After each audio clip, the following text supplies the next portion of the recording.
We know that 80% of our immunity is formed in our gut. We also know that 90% of the diseases emanate from your gut. So if you want to keep yourself away from 90% of the diseases, then isn't it necessary to focus on your gut? If you want 80% of the immunity to work in your favor, then isn't it necessary to work on your gut? Your gut health is utmost important for your overall health, energy, vitality and balance of the body. Let's see how important is it and what do you really do to take care of your gut health. Whenever you go for a detoxification process, remember, you need to clean your gut first. Whenever you want to reduce the inflammation into your body, remember, your gut cleaning is of prime importance. Whenever you want to focus on your neurotransmittal activities, which means the communication from your gut to your stomach to your brain, then for all of this communication to happen seamlessly, you require to clean your gut. Whether it is a hair fall problem or whether it is a bad skin problem, whether it is a bloating or an acidity issue, a constipation issue, an indigestion issue, or whether it is a diabetes or even a cancer, the first process of detoxification begins from your gut. You clean your gut and you make sure that anything that gets absorbed into your bloodstream is no more toxic. We know that there is a gut-brain connection, right? So whenever there is a problem with the gut, there is always some or the other form of mental problems or disorders of some kind. So whether it is a dementia in your old age or an Alzheimer's or it is a memory loss or it is brain fog or even autism or just a cancer, remember, you require gut cleaning first.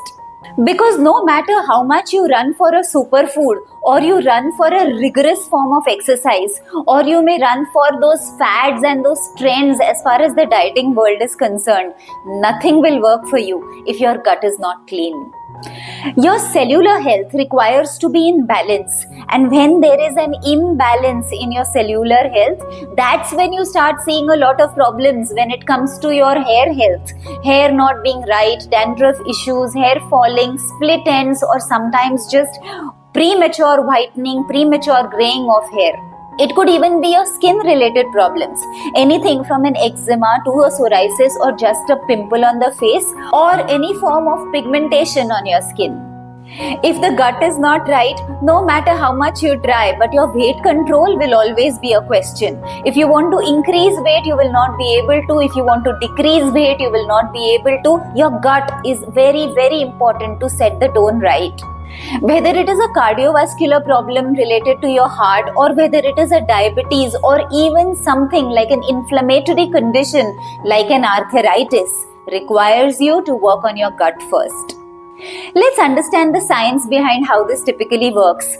Whenever anything comes inside your body, it could be the chemicals that get exposed to your skin and penetrate through your skin, or it could be the toxic air that you are breathing, it could be environmental pollutants, it could be various phthalates based on the perfumes or the sprays that you use, it could be the pesticides that come in the food or any food item that you are consuming inside your body. When it reaches your intestines have this small little opening which are small, very tiny net. It's a net and the size of the holes in the net is so tiny, it is probably 1/7 of a micron. Now that is the small little holes from where the nutrition from all that you have consumed in your body comes into your bloodstream. This bloodstream is now getting circulated all around your body and that nutrition is getting circulated all over. Now what happens if you eat the wrong kind of food? What happens when you eat wrong timely food? What happens when you just eat too fast without chewing your food? Or whether you eat food that is processed, that is packaged, very refined, directly gets absorbed into your system, or it is undigested. All of this material lies into your intestines. In the intestines, it gets stuck to the intestinal walls. It is rotting, it is fermenting, it is putrefying, and then it becomes food for the bad bacteria.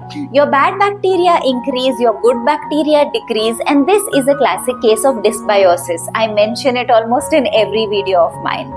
And when you have a classic case of imbalance between your gut microbiome, the good and the bad bacteria, now that is when problems start arising. That net that you have from where the food or the nutrition is getting absorbed into your bloodstream, that net starts getting certain tears. Okay, now the holes are becoming big, and hence all of those protein molecules or the toxins of the undigested food inside your intestines are not supposed to be in the bloodstream. They are supposed to be in your intestines, move to your colon and get excreted out of your body. But when they start getting absorbed because of the tears into that net, this is called a leaky gut syndrome. Now you have protein molecules, you have a lot of toxic substances into your bloodstream where it is actually not supposed to be.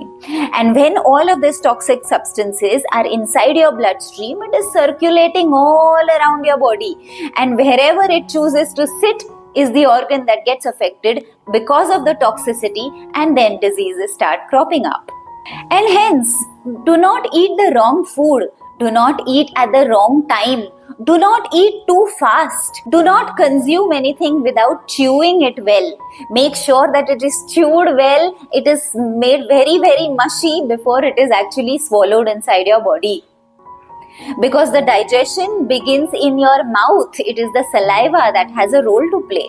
If you do not chew, you also get indigestion. If you eat the wrong kinds of food, you will also get indigestion.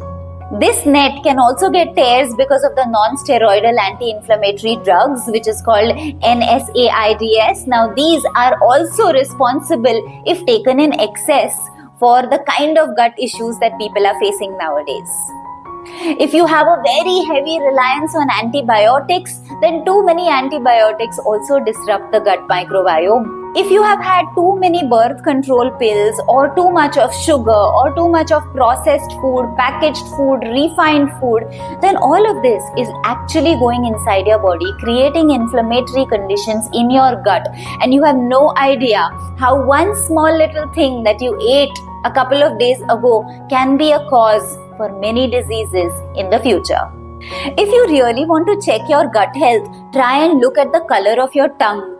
So check your tongue if it has any white coating over it. So if your tongue has a white coating over it, be rest assured that your gut health is a concern. It could be a yeast out there, it could be a fungi out there, it could be candida out there, it could be anything that may lead to a gut issue which reflects on the color of your tongue. Now, many a times when you take a tongue cleaner or you just try and scrape it from the back of your toothbrush, a lot of this white may come off.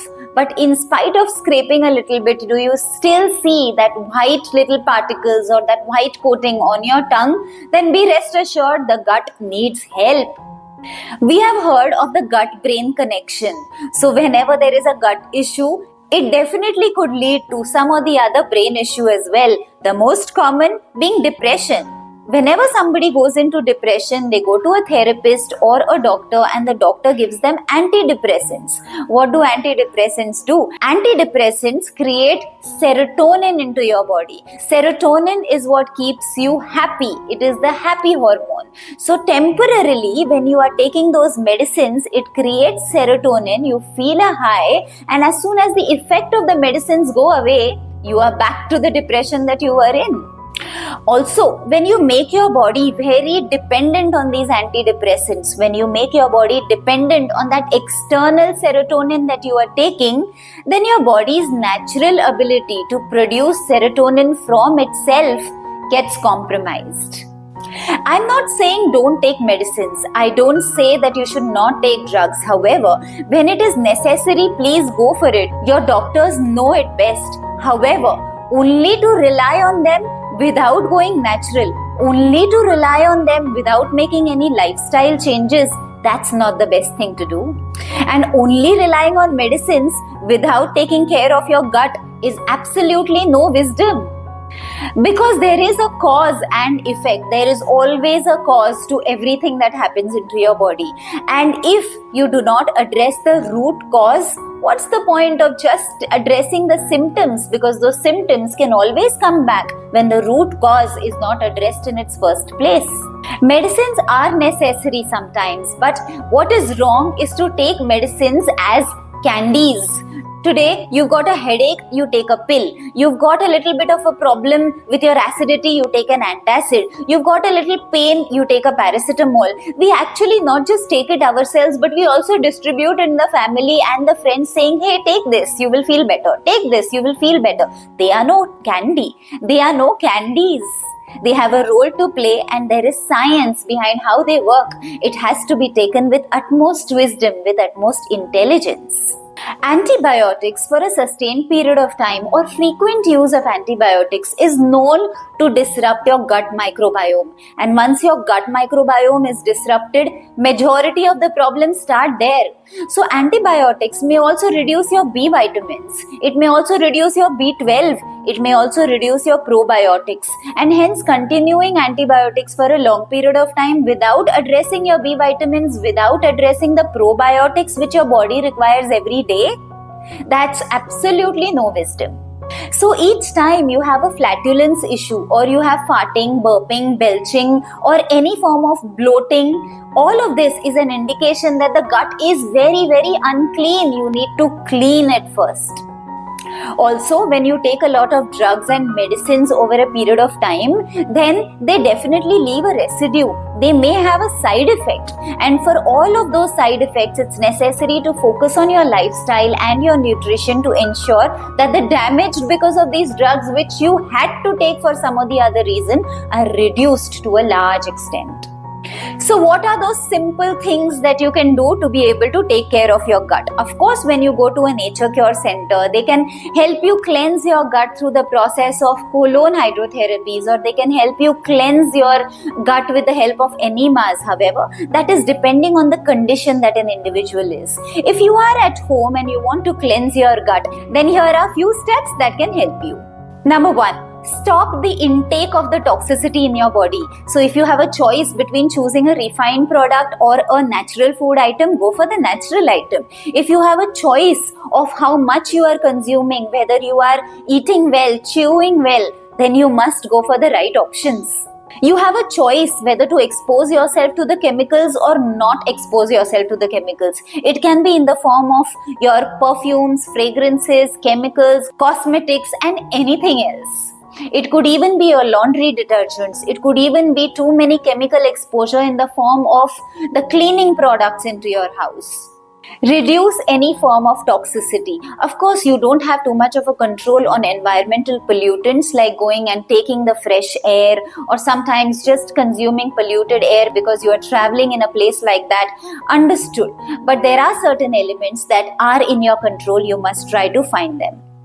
Another thing that can help you heal your gut better is your probiotics. So when you take your plant-based yogurts or when you take your sauerkraut, which is so simple to make, or you are taking vegan probiotics, or you are taking a kefir, or even if you are taking your homemade kanjis or the fermented Indian pickles made in the traditional way, you are giving the right kind of microbiome, giving a way to create the right microbiome in your gut. Another thing that all of those bacteria inside your gut require is fiber. So make sure a lot of fruits and vegetables are going to help you provide the right amount of fiber, which will feed them and help them work in your favor.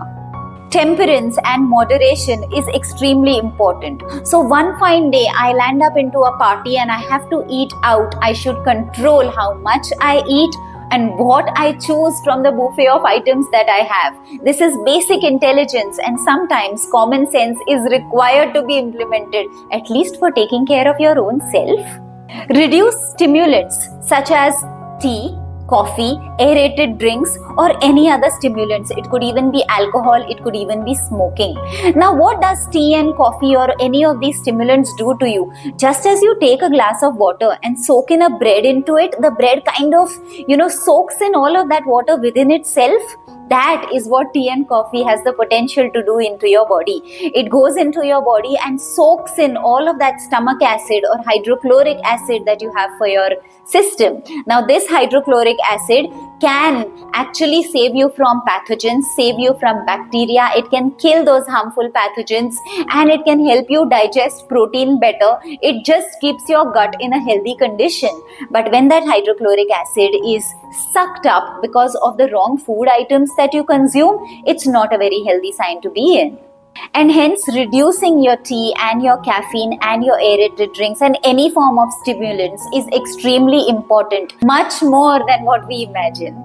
Another thing to take care of your gut microbiome is your dependence on antibiotics. So if you have a choice to get healed without antibiotics, if it is not at most necessary, try and avoid them. Have conversations with your doctor if there can be an alternate way. You know your body better, you know your tolerance capacity better, and if you think that you can do without an antibiotic, at least it's worth having a conversation with your doctor.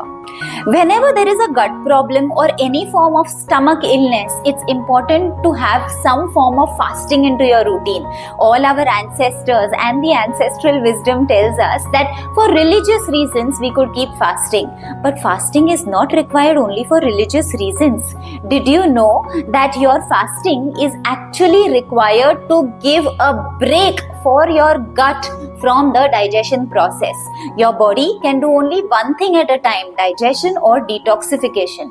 When you are fasting, your body is not into the process of digestion, which takes up a lot of your energy, and now it is able to channelize all that energy for the purpose of detoxification. So anywhere there is inflammation, it will go and repair it. Anywhere there is a hormonal imbalance, it will go and repair it. Anywhere there is a tissue damage, your body will go and repair it. Wherever you need nutrition, your body will supply it. This happens in a state of detoxification, and detoxification happens best when you give your body a little rest from the digestion process, and hence fasting is at most important. And of course, your gut, all of your intestines have this peristalsis movement. So this peristalsis can be better if you are exercising. So movement is essential. Do not skip your exercises for more than 2 days in a week. Another thing that your gut will really thank you for is hydration. Hydration is extremely important for your gut. It helps the flow of the particles inside your intestines and generally keeps you in good health. And also reduces the viscosity of your blood, the blood thickness. It keeps your blood thin, and hence a lot of diseases are actually prevented because of proper hydration. Last but not the least, let's not forget the importance of stress. Unnecessary stress, undue stress for situations that are not in our control, just sweat it out and give it away. Sometimes it is necessary to forgive and forget.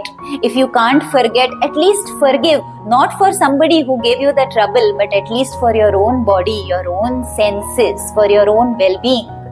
High cortisol levels because of high stress levels have known to be creating a lot of stomach spasms. All of that cramping feeling that you get in your stomach, pain in the gut, that could be a lot to do with the stress that you have undergone. So these were some very simple ways to take care of your gut health. I hope this is helpful. If you have liked the content, please like, share and subscribe to the channel. It's just clicking on that subscribe button and clicking on the bell icon. It will make sure that you are the first recipients of all of the videos that I keep posting on a regular basis. Till we meet again in another video, Namaste.